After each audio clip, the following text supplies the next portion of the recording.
Oh my gosh, you guys did it. You guys bullied me into the PLC Weekly Wrap Up. I'm just kidding, you guys didn't bully me. I did intend on recording this. I've actually intended on recording this for the past 5 weeks. I just haven't. So I did this week. Hope you guys enjoy. This week we talk about the standings. We talk about Week 7 matchups. And then we talk about the wire. And surprisingly, we go 30 minutes on just those 3 topics. So I hope you guys enjoy. I don't want to ramble during the intro. And let's jump in.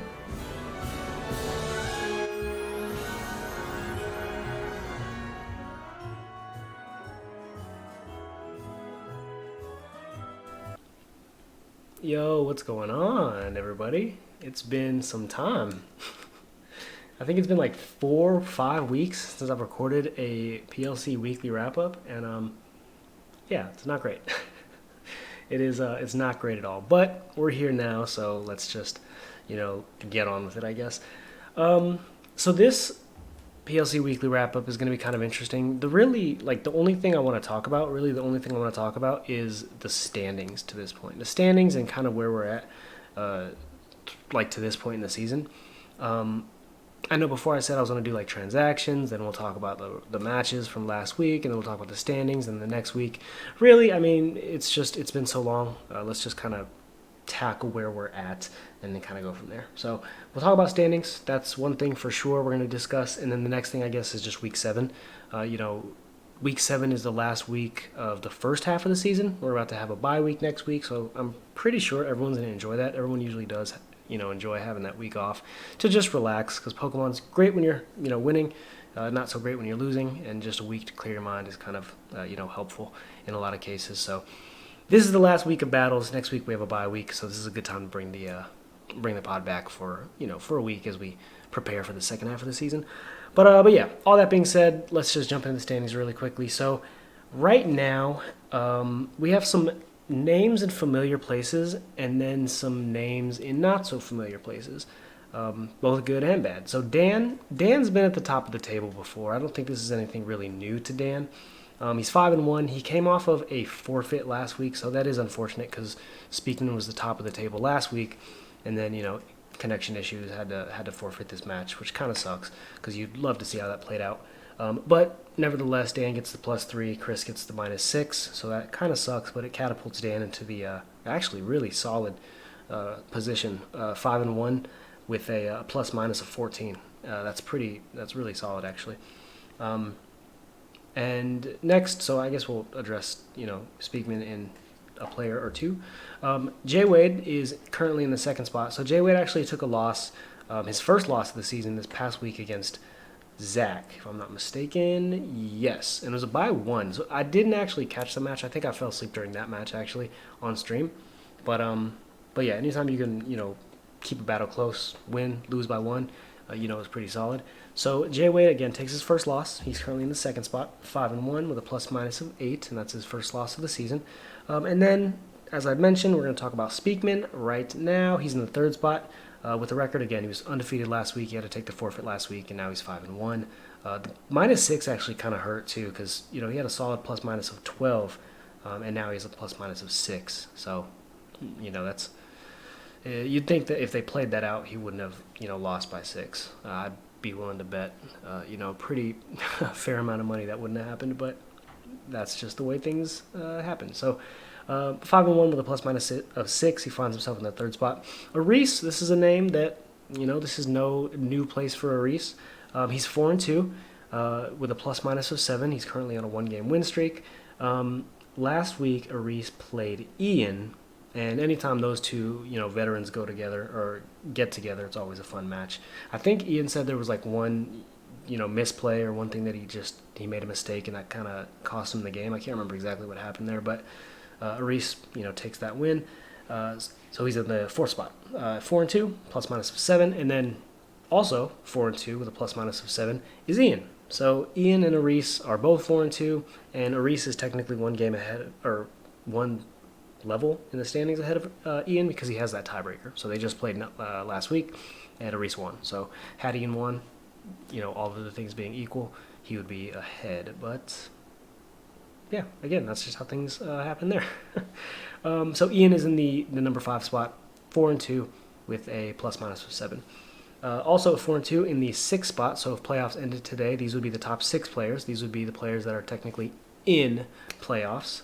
Brendan is 4-2 with a plus minus of 6.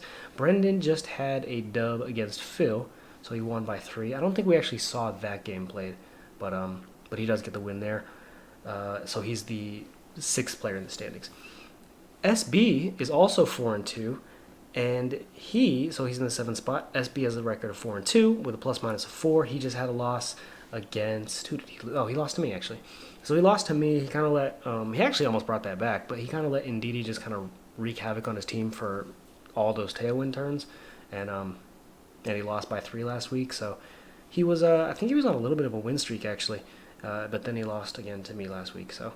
But still, respectable record at 4-2, plus minus of 4. So, solid job, SB. And again, SB, he's been to finals before. This isn't, in the playoff contention, in the playoff race. It's nothing new to him. So, props to SB. A familiar name in a not so familiar place is Zach. So, Zach is the last of the players that are 4-2, and he has a plus minus of 2, which is kind of surprising because Zach last year almost ran the table. I mean, I think was he undefeated for 8 weeks, 9 weeks or something like that? It was ridiculous. And he was like literally from the start of the season to the end of the season was in the number 1 spot. And then won beat me in finals. So he just won a championship. He just basically, destroyed all the competition last year.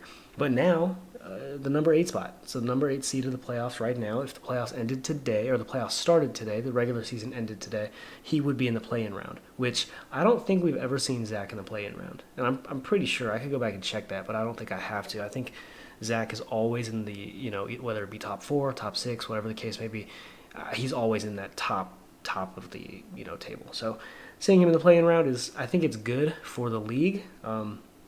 I mean, overall, this season's been pretty solid. There's a lot of competition, but, we don't want to have one player absolutely destroying everyone. That's not fun. So seeing Zach in the 8th spot right now is actually pretty cool. I don't have anything against Zach, but I think it's good for the league. So me, I'm in the 9 spot. So Jordan, I am 3-3 with a plus minus of 5. I'm on a 2-game win streak right now, which is really cool. Beating SB last week, and who did I beat the week before? Not that it matters, but yeah, I did have a win the week before too. So 2-game win streak, which is pretty cool. And the plus minus of 5, I'm actually kind of proud of. Like when I do lose, I'm not losing by a lot. I think I have losses versus Aris and Zach that I potentially could have won, but I think those losses were by 1. So yeah, the plus minus of 5, I am incredibly proud of. Now hopefully I can just put some more wins in the in the win column, put some more digits in the win column, and bump that plus minus up a little more. But currently in the 9 spot, kind of where I usually am. I usually find myself right in the middle of the pack, and yeah, that's where I'm at to this point. So I actually play Simon. So the number 10 seed right now, if the regular season ended today, Simon would be the last person in the playoffs, and he's 3-3, which is really cool. I think going into this season, Simon had 2 wins. He was 2-26 in his 2 seasons that we've played. Last season was 17 games, which was crazy. Or was it 16 games? Something like that. But yeah, he was 2-26 going into the season, and he's already won 3 games this year, which has exceeded his win total from the past 2 seasons combined. So props to Simon. Like, I could not say it, I couldn't be more proud of what Simon's doing this year. But we do actually play this week, so I hope he loses by 6. But Simon's 3-3, again, the number 10 seed right now. So that's really cool. That's really awesome to see. And another player who's actually doing kind of hot this year, Justin. So Justin is the number 11 seed right now.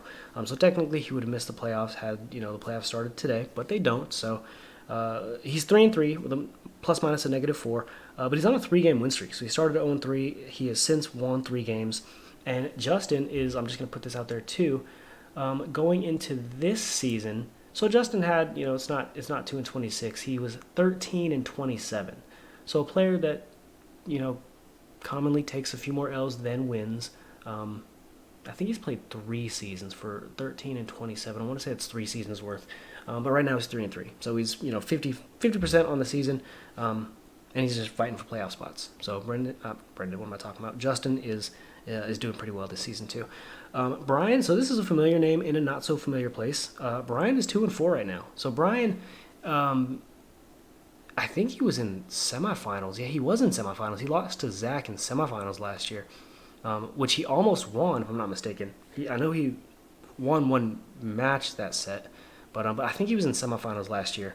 And right now he's 2-4. So we still have plenty of time, still plenty of season to dig out of that hole. We have 6 games to go, but again, Brian is a player who's usually in contention at the end of the season. And he's right now, 2-4. So a win would do wonders. A win is gonna, put him right back in that conversation. But yeah, just a player that we, don't typically see outside of the top 10, who's currently outside of the top 10. So then we have Phil. So Phil is the number 13 player right now at 1-5. Phil and Ty, both 1-5. So that's your 13 and 14 player. So Phil actually started out 1-0. He's since, gone on a 5-game skid, so he's lost 5 in a row. And then Ty lost 5 in a row, and he won last week. He beat Evan, who we'll talk about in just a second. But yeah, they're both 1-5. Having had 5-game losing streaks, to this point in the season, just in a little bit different ways. But it's Pokemon's a game where when you're winning, it's fun, and when you're losing, not so much. I've been there before, and it's definitely you get one match per week, which is kind of brutal because you prep for it, and then you go in and you don't execute. You get a crit here, a freeze here, whatever there. Actually, that's how I beat Phil in our match. A freeze kind of bailed me out, to be honest. So those things happen. That RNG is just not that great. It's not that fun, but yeah, I guess that's the game we play. But yeah, Ty is currently in the 14s. No, I'm sorry. Phil is currently in the 13 spot, and then Ty's in the 14 spot, both with records of 1-5. And then Evan and Corey. So Evan is 0-6 right now, and I feel like Evan and Corey are both 0-6. So that's your number 15, number 16 player. But I can tell you from personal experience that Corey's been playing well. I think Evan has struggled a little bit. I'm not sure how much doubles he's played to this point.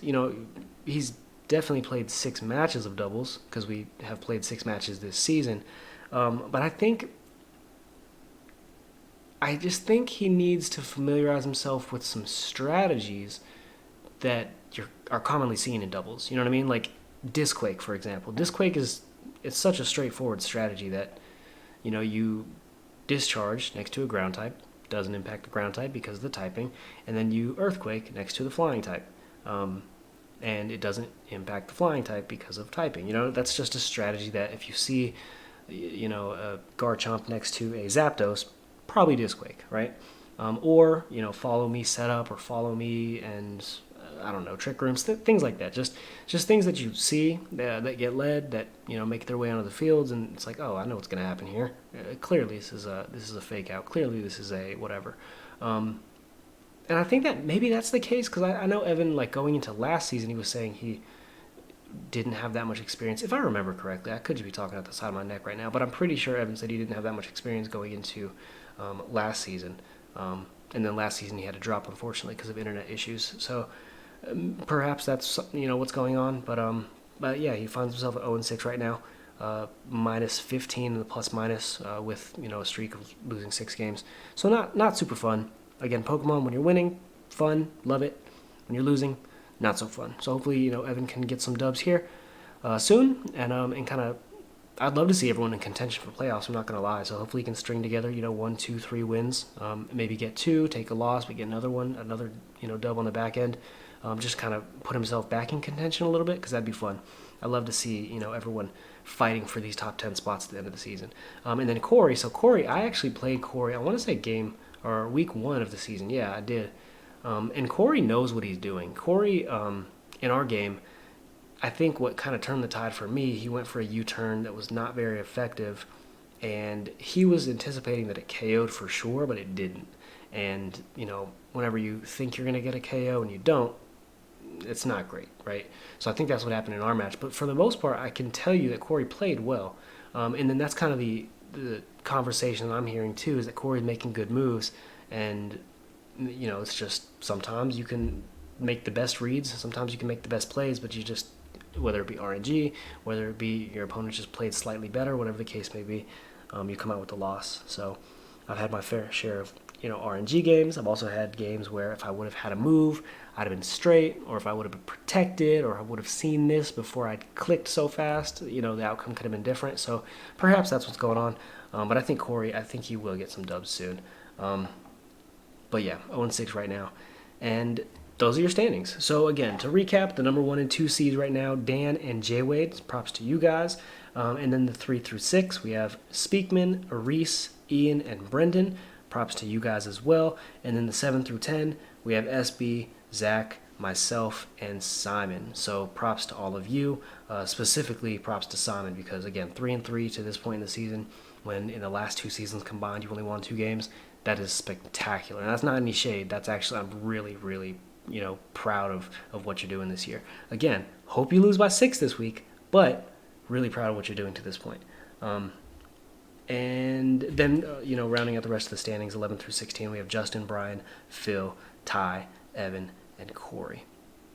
And those are your standings as we head into week 7, the last week before bye week. And yeah, fun stuff. And that's kind of the bulk of what I wanted to talk about. I mean, that's kind of the bulk of the season, really. It also revolves around the standings. I guess we can talk about week 7 really quickly. We'll just bounce through these 8 matchups really quick, and I think there are going to be some heat matchups. So Justin and Aris. So Justin, again, he's 3 and 3 right now. Aris is 4 and 2, and if you think about it, Aris is the number 4 seed right now. Justin's out of the playoffs in the number 11 seed. If Justin wins by, let's just say, Justin wins by, actually, let's just say he wins by 3. That's a right in the middle. Not a big win, not a big loss. You just win by 3. Cool.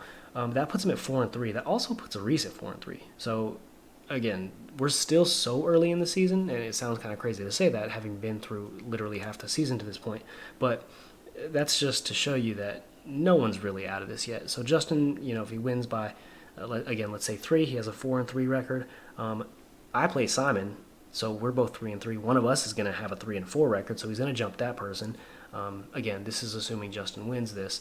And then he'd also be tied with the person that, does win between Simon and I. So everyone's still in contention. The standings are still so close. But again, Aris is looking to win. A win with a loss by Dan, Jay Wade, and Speakman, that puts him in the 1-2 conversation. So everyone's looking to win, of course, but yeah, Aris could cat himself into that number 1 conversation, that number 1-2 conversation, and Justin could be looking at being in the top 10 next week with a dub. So that'll be fun to keep an eye on. And then I play Simon, so I just kind of spoke to it. I'm the number 9 seed right now. Simon's the number 10 seed right now. A lot of people would say that we are rivals. And rivals is a funny way to describe it. Simon, this is like a self-proclaimed rivalry. Simon self-proclaimed that I am his rival, and we're rivals, I guess, right? So yeah, we're rivals, and yeah, so Simon's he's gonna try to do his thing. I think he did beat me in one of the off-season tournaments that we played in. I think I beat him 2 or 3 times in the regular season head-to-head. Yeah, I'm 2-0 against him in regular season play. He technically should have beat me last year. I'm not even going to lie to you. All he had to do was attack with both of his Pokemon into my Zacian. I think it was a Zacian. I can't remember for sure. But all he had to do was attack, with both Pokemon, and I lose. It was just that simple. There was no way for me, to get out of it. But he protected one of them, and I happened to attack the other one. Picked up the KO there. Next turn, picked up the KO on the one that just protected, and I won the game. So, again, Simon really should have beat me. I'm not going to lie to you. That actually would have been his first regular season win ever. But, again, he didn't attack with both. He protected one, and I just happened to come out of that game on top. So, again, he should have beat me. I'll be the first to tell you. But he didn't. So, I'm 2-0 against him, but he did beat me in an off-season tournament. So, again, self-proclaimed, why is that so hard to say, rivalry by Simon, but we always have fun. So That's, again, number 9 versus number 10 going at it. And then Dan, so the number 1 seed right now, going up against Phil, the number 13 seed. So Phil, again, he's on a 5-game losing streak. Dan is currently in the number 1 spot, so that's not an easy ask for Phil. And I know Phil's, he actually reached out to me last week, so he's still making some good plans. And I just got back. I got my feedback to him a little too late, and I'm sorry about that, Phil. But yeah, so Phil's still planning. He's still going into his matches with a plan. He's still trying to execute. So I hope you do get some dubs here soon. And if that comes at Dan's expense, I'm sorry, Dan, but you got to prep too. Just make sure you're going into your battle prepared, and I'm sure you will. But just know that Phil will too. So again, number 1 versus number 13. That'll be fun to keep an eye on. Ian and Zach. So this is a rivalry because these guys are friends IRL, and they've been friends IRL, and this is going to be fun to watch. Bragging rights, these guys talk trash to each other nonstop. These guys have gotten into more explosive fights in PLC, mod chat that a lot of people don't even know about. We've almost disbanded the PLC like 7 times because these guys go at each other's necks, and it's just that heated. But it's all in, good spirit, I hope. And, yeah, this is going to be a fun match to a lot of times, like, they have something where they do it. They'll have something special with their matches. Like, they'll go and battle on stream live or something like that and do live reactions. I know they've probably done that a few times in the past at least, but this is going to be fun. So, again, Ian is 4-2. Zach is also 4-2. Ian is currently the number 5 seed, and Zach is the number 8 seed in the play-in round. So I know Zach wants to climb out of there, and Ian, I'm sure, doesn't want to let him. So this will be fun to keep an eye on. And it's going to be a good match, actually, because, again, one of these players is going to go to, 5-2, while the other stays, 4 wins, has 3 losses. And, again, like Justin, he's currently the number 11 seed. He's looking to jump somebody. So if he wins by 3, that puts him at -1. If Zach was to lose, let's just say by 3, that puts him at -1. So, yeah, I mean, with a win, Justin could be right in the conversation, and one of these players could be, closer to the number 10 seed that I'm sure they'd like. So it'll be fun. That's going to be a fun match. Jay Wade and Speakman. So this is going to be freaking sweet because both of these players have 5 wins, 1 loss. I think Speakman is getting his internet, figured out. It's the Switch. We've determined that. And I think he's in a dock and hardwire, so that's good. So he will be able to play. And again, one of these players is going to come out 6-1. And they're clearly going to be in the 1-2 conversation, so that's going to be awesome to see. So basically, like Dan, he plays Phil. So if Dan wins, he's pretty securely in that number 1 spot, just because his plus minus is so high. But one of these players, whoever wins, is going to be the number 2 seed. So we'll see, or the number 1 seed. Again, if Dan loses, one of these players is going to be at 6-1. So they'll jump into the number 1 seed. So this is going to be a good one to keep an eye on, too, because this is your number 2, number 3 seed right now to this point in the season playing each other. So excited to see who comes out on top there. Then we have Brendan and SB. So Brendan and SB, they are both 4-2. Brendan is currently in the number 6 seed, and again, 1 through 6, they don't have to be in the play-in round. And SB is currently the number 7 seed. Number 7 seed is in the play-in round. So we're still early in the season, so this matchup's not do or die, but you guys are right on the cusp of being in the playoffs and being in the play-in. So I'm sure both of these players want to win, and one of them will. So we'll see how that plays out. Actually, more to say about it. Brendan's kind of coming into his own. These last couple seasons, Brendan's been kicking butt. And then SB was a finalist 3 seasons ago. Not season 7 or 6, but season 5, he was a finalist. And if I'm not mistaken, season 6 and 7 were both kind of down seasons for SB. I know last season was. I don't remember the specifics, but I think he played Simon at the last week of last season, and they were just playing for fun. So again, down season for him last year, but 4-2 to this point is pretty solid. So this will be a good one to keep an eye on. I'm saying that they're all going to be good ones to keep an eye on because they're all going to be fun. We only have 8 battles, so they're all going to be fun to keep an eye on. And then Ty and Brian. So again, Brian's a player who we don't typically see at 2-4, and that's his current record. Ty is also a player that we don't really see at 1-5. Ty is usually in the conversation. Last season, Ty was in the play-in round, if I'm not mistaken. That I actually do want to check. I can pop it up right there. Cool. Season 7, just click here. I don't like to click when I'm on stream because it's super loud. Mouse is super clicky. But yeah, Ty he was in the number 10 spot last year, so he was in the play-in round last year. And again, with a record of 7-9, that's a little bit different than a record of 1-5. You know, he actually had a record of 7-9 with a plus minus of 2, which you don't typically see positive plus minuses with losing records. So Ty played well last year, and this is usually where we see him, is right in contention for, you know, playoffs and right in that, you know, top 1 through 10. So to see him 1-5 is kind of, you know, I think he's kind of having a hard time with the season. And then Brian also at 2-4. Brian last year finished at 10-6 in the number 5 seed. So these are players that, you know, we've seen good things from, and I expect good things from. So it'll be fun to see who comes out on top there. Unfortunately, someone will lose, which, you know, is not fun. But yeah, hopefully they'll go in prepared, and may the better man win. Yeah. Okay. All right, and then Evan and Corey. So one of these players is going to get their first regular season win of the year. You can only be, you know, 0-6 for so long. One of these players will be 1-6. One of them will be 0-7. So to go 0-7 right now, I think puts you in a tough spot. I don't even think that. I know it puts you in a tough spot. 1-6 is manageable because, again, right now, Simon and I are both 3-3. We're only 2 wins away from 1 win, right? So all it takes is a win this week, and then a win, you know, coming out of the bye week, and then another win. You just stack 2 or 3 wins, and you're right back in the conversation. It doesn't have to be 3 in a row. Just get a win here, win coming out of the bye week. Now you're at 2-6, and then if you take a loss, that's 2-7. But then if you get another dub, you know, the 2 dubs, that's 4. You know, it's manageable. It is a hole that's, you know, possible to climb out of. 0-7 is tough, you know. 0-7